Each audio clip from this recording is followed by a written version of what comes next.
Welcome, I'm Nathan Johnson, and I work as a home equity conversion advisor. Been doing this for 17 years, and I love what I get to do in helping clients. Today, I wanted to bring to you the basics of the HECM. A lot of people ask me, what the heck's a HECM?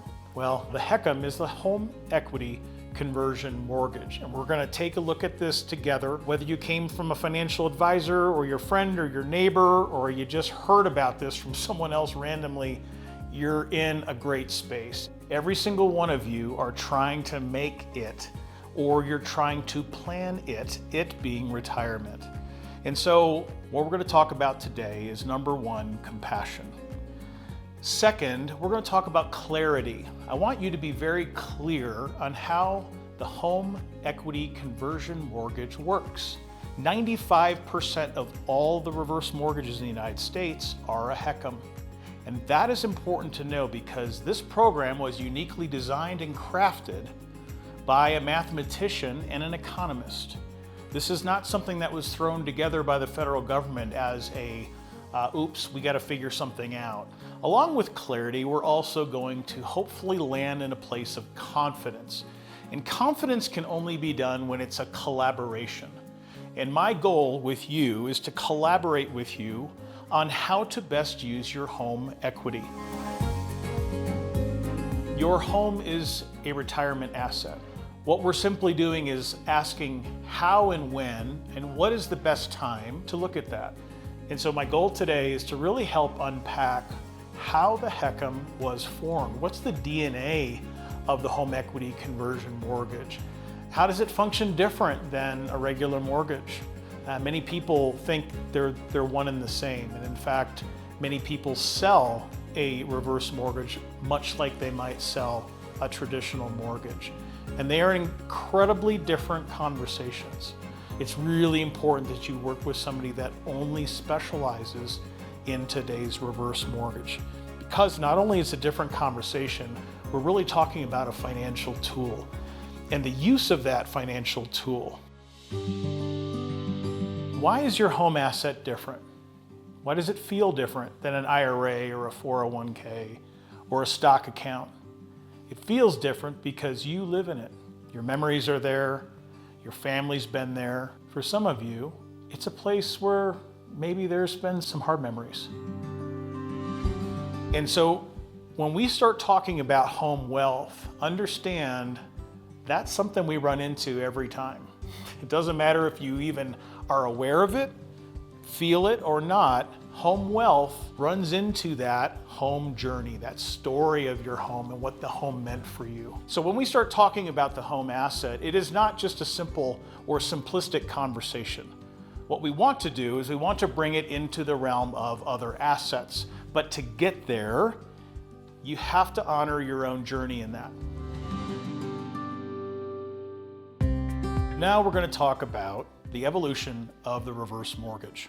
If you were to talk to 10 people today on the street, went out and interviewed 10 people, at least probably 4 of those would say something in terms of, well, I don't want to give my house to the bank, or I don't want the bank to take my home. That myth is still out there, but a lot of people believe that that's still true. Many times what we were finding with the old reverse mortgage from 1961 up till 1987 was the Wild West. It was uncontrolled. And the number one problem with the old reverse mortgage was a title transfer. So if you wanted money from a reverse mortgage or from your home, you would engage in a title transfer. So in that era, you would have to exchange the title of your home for cash. Now that's a terrible idea, right? And so the reverse mortgage term got a really bad name.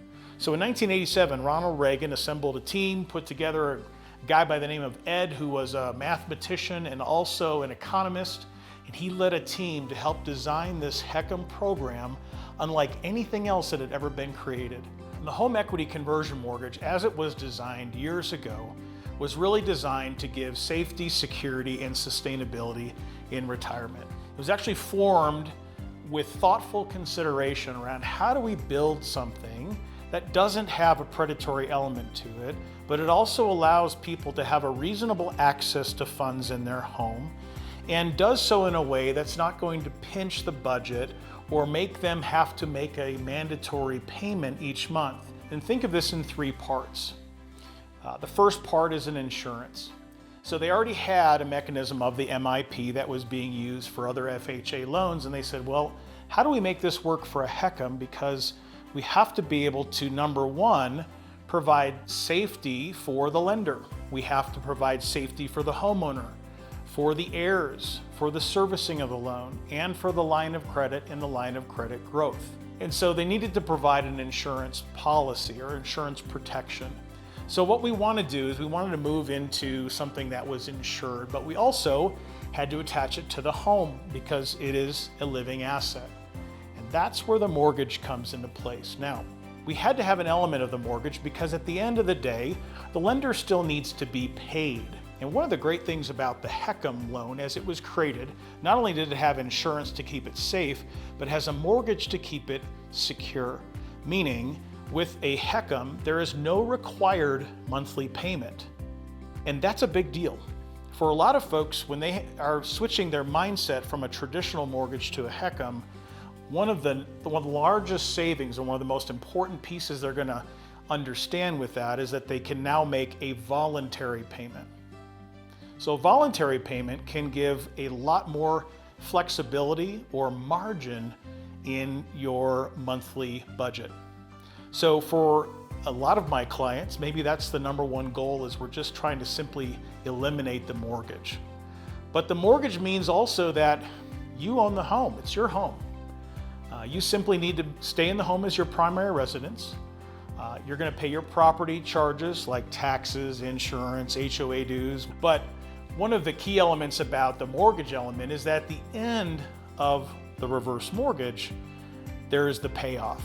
All right, and the payoff is simply what you've borrowed plus interest, and that is paid to the lender. The net equity is yours or your family's, or can be also given to a nonprofit. So there's incredible amount of flexibility. So we got those three pieces, right? Insurance, mortgage. The last piece is a financial tool.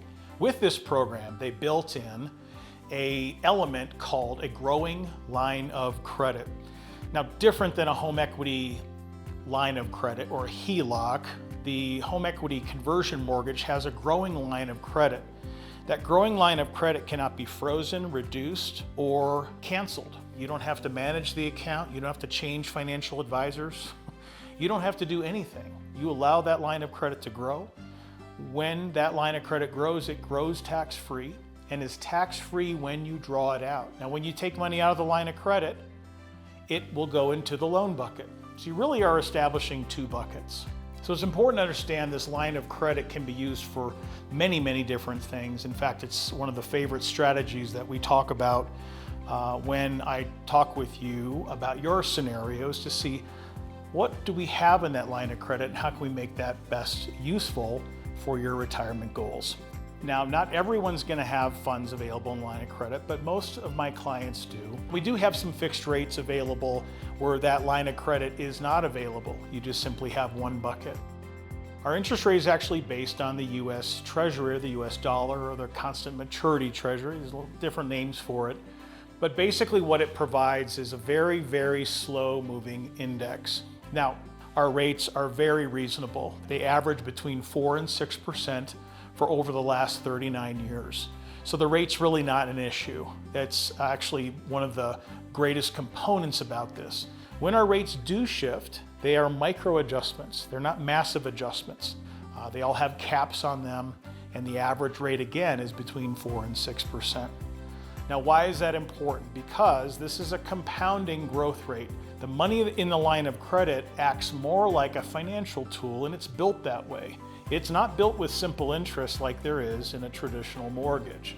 And that's a distinction that is really important for you to walk away with today, is that the funds in the line of credit not only grow tax-free, but they are also tax-free when you draw them out of the line of credit. You can balance this out with all of your other assets. So those three elements mixed together with the elements of the insurance, the mortgage, and the financial tool, make this program one of the most powerful retirement tools available today.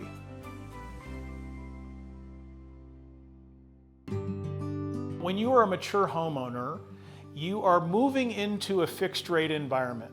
And so your income has been on this trajectory, hopefully most of your life, but now we're in a leveling off period. And so a fixed income and having a mortgage moving into retirement is a really bad combination. That brings me to three main uses of today's reverse mortgage. Number one is to eliminate a mortgage payment. If you could do that, the savings could be substantial. For most of my clients, their mortgage payment is principal and interest alone is $1,000, sometimes $1,500. I've seen mortgage payments as high as $5,000 a month, principal and interest payments. You can imagine that going away, and maybe you can make a voluntary payment if you wanted to, but there isn't a required payment anymore. That could be really helpful. For the second most important reason would be for clients that have paid off their home and they've worked really hard to eliminate the mortgage. But now what they're realizing is they're living longer. There's things that they still want to do. There might be some travel involved. There might be some home repairs or improvements. For some of my clients, what's really important for them is that they set their spouse up for success if they were to pass away. And one of those most common uses is simply using the line of credit. And then the third element is simply purchasing another home that's going to better fit your lifestyle. For some of you, your home itself is really not fitting anymore, and you really need to transition out of that home. For some of you, it might be a downsize, it could be a right sizing of your home, it could be a relocation. Some people relocate for reasons of temperature or environment. It could be that the neighborhood's changed. It might be that I want to go live closer to my grandkids. And for many of you, moving to a single level living home would be absolutely life-changing. And so in 2009, the HECM converted itself into what we call a HECM for purchase. Now we have two options. We have one with a traditional HECM that allows you to stay in your home, access a percentage of funds, or a HECM for purchase. Another term for it is called lifestyle home loan, because what we're really doing is we're changing your lifestyle. We're helping your lifestyle match your home.